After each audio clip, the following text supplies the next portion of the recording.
our own stories and captivates people with hers. She has a captivating voice and equally captivating messages about social change and the power of harnessing language for artistic expression and spoken word. Kat, please come up and perform. I've been anticipating your performance all night. I'm so excited.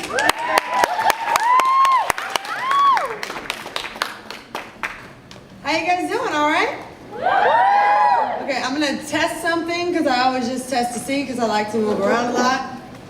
Without a microphone, can you still hear me? Yes. In the back, can you still hear me? Back here, can you still hear me? Wonderful. Okay, so we're gonna do some poetry tonight. It's gonna be fun. We're gonna bring the energy up, all the way up. So on the count of 3, we're just gonna yell and scream and clap and get all the bullshit out of us that we've experienced in the one person tonight, outside of all the other amazing performers. So if y'all are just averaging 1% of assholes, then y'all are doing pretty good, right? So on the count of 3, 1, 2, 3.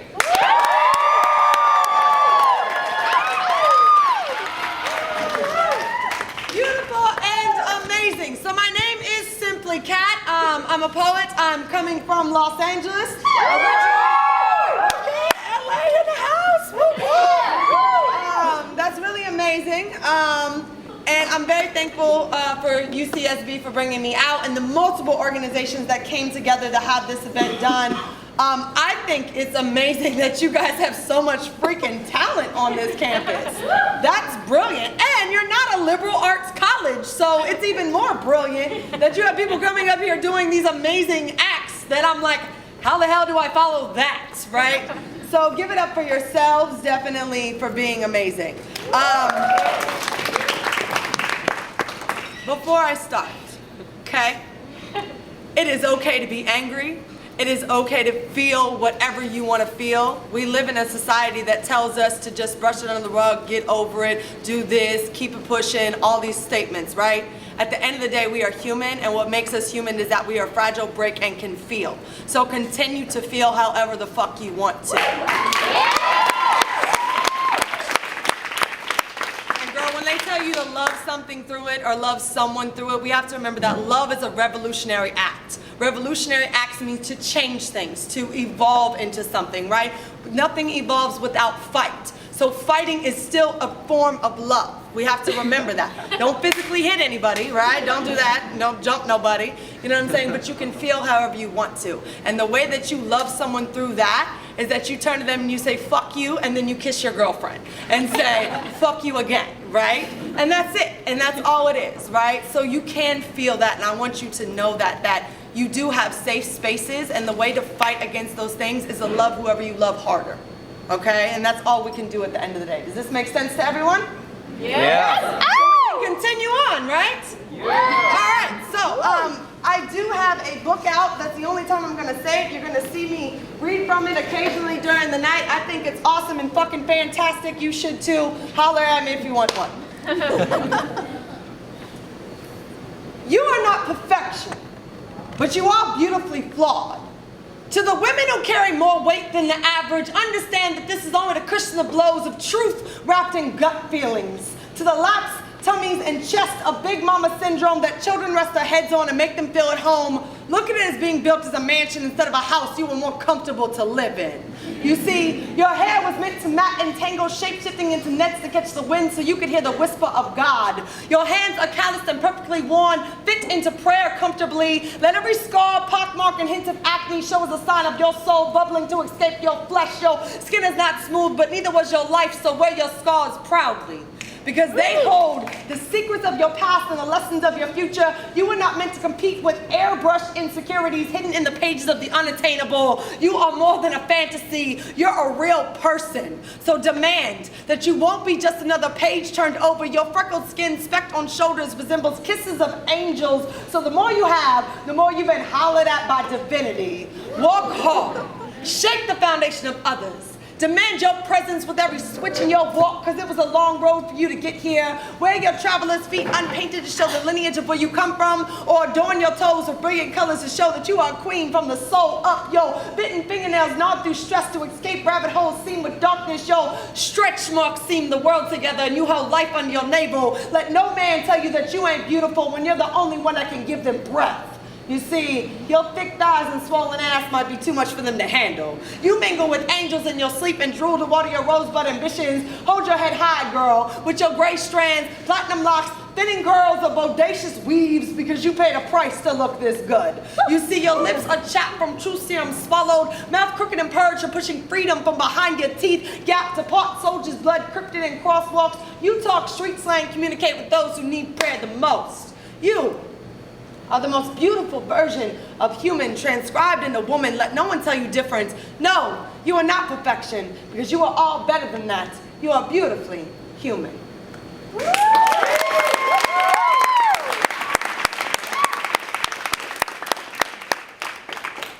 Are we awake? Are we okay? It's getting late, you know what I'm saying? But from what I hear, this is the party school, right? That's the rumor on campus, is that y'all know how to party. Yeah, we do. Right? So, this is a piece, you know, when we talk about, you know, sexual assault and the things that happen in that moment, sometimes people don't have a clear visual of how much that impacts you and how quickly it happens, right? That's always an issue, is that people on the outside that have never experienced this or spoke to someone that experienced this, they don't realize the moment it happens, right? How quickly that goes down and how much we have to stay aware and on our feet all the time. And I think one of the biggest things for me is making it, as a poet, a very clear image of what that looks like and how quickly that goes down, right? So this piece is called Victim in a Blink. 60 seconds to a victim. 59, 58. This used to be my favorite dress. Now the scent of his sweat is staining the soft cotton. I can't seem to scrub his breath off the collar. 51, 50. When did being alive start feeling like a pillage? 46. Brick corners never look so much like graveyards. Scratch and claw, don't mind that he hits my head bashing like his hips. I just pray for amnesia. 34, 33, wish he could see from the inside of my thighs so I could be familiar with what the devil looks like. 25, it's my birthday. 22, keep screaming, maybe 20 no's will be enough. 19, 18, 17, I wish God never blinked or he would have to see this. 14, keep praying. 13, thrust. 12, blood. 11, fuck God. 10, his voice is burning through my ears like a stigmata. 5, don't cry. 4, speak of this to no one. 3, no one likes a victim. 1, burn the dress and ask God for my minute back.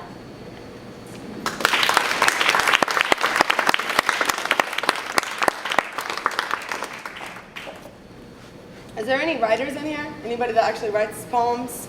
Okay, there's 1, 2, 3. Oh, okay, 4, 5, all right. We getting there, we getting there. All right.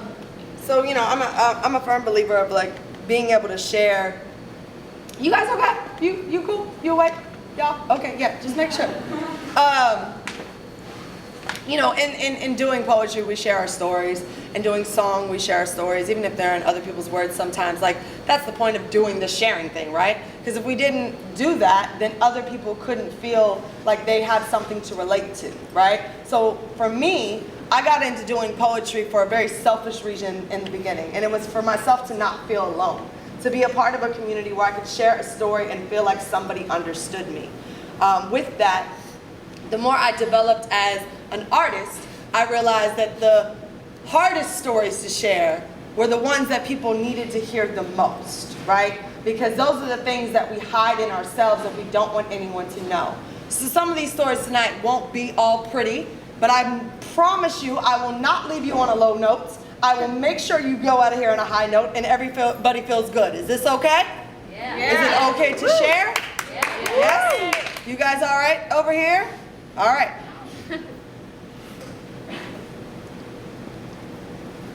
Paul was charming. Like Gene Kelly in a bow tie, working man dressed to play the part, his heart, a melting clock, Dali would be proud. Smiles were caught so easy by him. People would say, your father could move into a village, not know the language, and be chief by end of the day.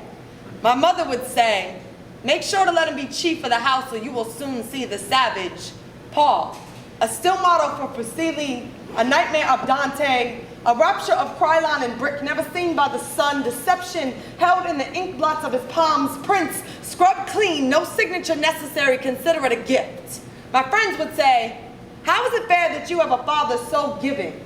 I would wonder, how did God deem fit to give me this father? You see, Paul was an artist.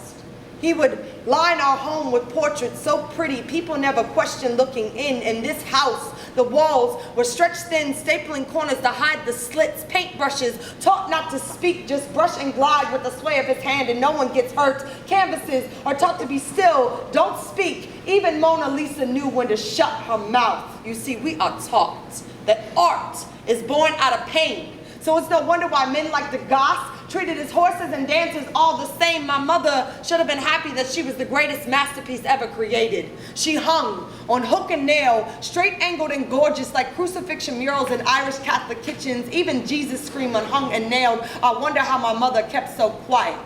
I guess Paul hadn't sketched her a mouth yet. He always had a way of covering up what he didn't want captured. The neighbors would say, your father is a good man. We always see him taking out the trash. My mother would smile, never cracking the paint, rest her forearm on trash lid, holding down the secret, screaming from the blood cloth at the bottom of the bag. You see, we knew how to keep an image. His friends would say, now that man can make a diamond out of coal. He practiced the pressure, pounded. He made my mother shine. It's no wonder no one ever commented on how remarkable her makeup was placed or how I danced like a stallion, because horses and dancers are treated all the same. It's no wonder why I took a liking to thoroughbred and point shoe while my mother hangs winoirs over our sofa. Our voting party never seemed that still. You see, art is easy. It's the muses that aren't heard enough. We wondered, did people ever really listen? If our screams were just the music of an artist at work, if our tears were caught in cups to rinse his brushes, we wondered, did people ever really listen? People would say, Paul, now that man is an artist. I guess me and my mother were just wet paint, waiting to dry.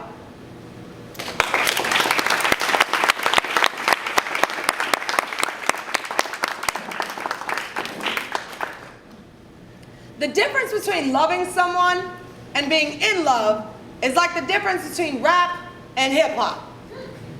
You can react, I'm okay with that. See, one is just a word that may occasionally have meaning behind it, but the other is your life. So when I tell you that I love you, I'm saying that I'm in love with you. And when I tell you that I'm in love with you, I'm telling you that I want to be so close to you, I can't breathe until you exhale. You're my oxygen, inhale. Let's take a walk. I can't talk until I hear you speak. I can't move my feet until you're standing in front of me like a baby standing. Give my motivation to keep me moving. Please sue me so I can get your case of the love Jones. Break my arm bone so I can get cast split apart in your love song. My heart will play the trombone in your symphony. Whisper one note in my ear and I will birth your epiphany. That no one can love you more than me.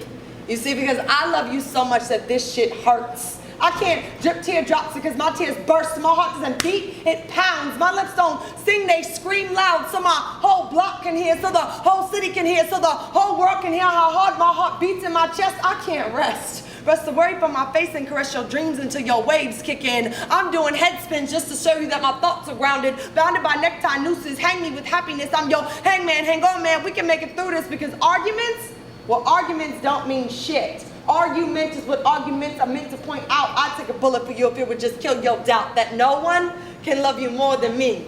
You see, you are my reality, and that means more to me than just being some fairy tale. You've seen me first morning, sleeping eyes, breast stale, and you still kiss me. Used to doubt if he loves me, now knows he dugs me and digs me still. We try to keep still in waters, not to make waves. I just want to bathe in your skin and make love to your sins so each one turns righteous. Unlock your secrets and turn each one of your mistakes into my lessons. I want to walk with you, talk to you, live through you, because every time you make me hum the sweet thump of head on headboard. I'm headstrong, but you still knew how to tame me. Aim me in whatever direction the path you're taking, and I will follow you through quicksand, broken glass, Your mama's pain in the ass. Any kind of unmended sores supposed to stay locked doors, I will open them and be standing on the other side wondering why it took you so long to free me. Because like I told you, can't nobody love you more than me. I'm not trying to be some sleeping beauty, needs to wake her ass up and see what she's missing. Been sleeping so long, she don't even know who she's kissing. Too busy dreaming about some Prince Charming instead of just living and going through it. I knew it from the first time that I saw you that this was gonna be different. And that's the difference between loving someone and being in love. I have been in love with you from the beginning until now, and I will love you from now until the end. In the end, still, no one will ever love you more than me.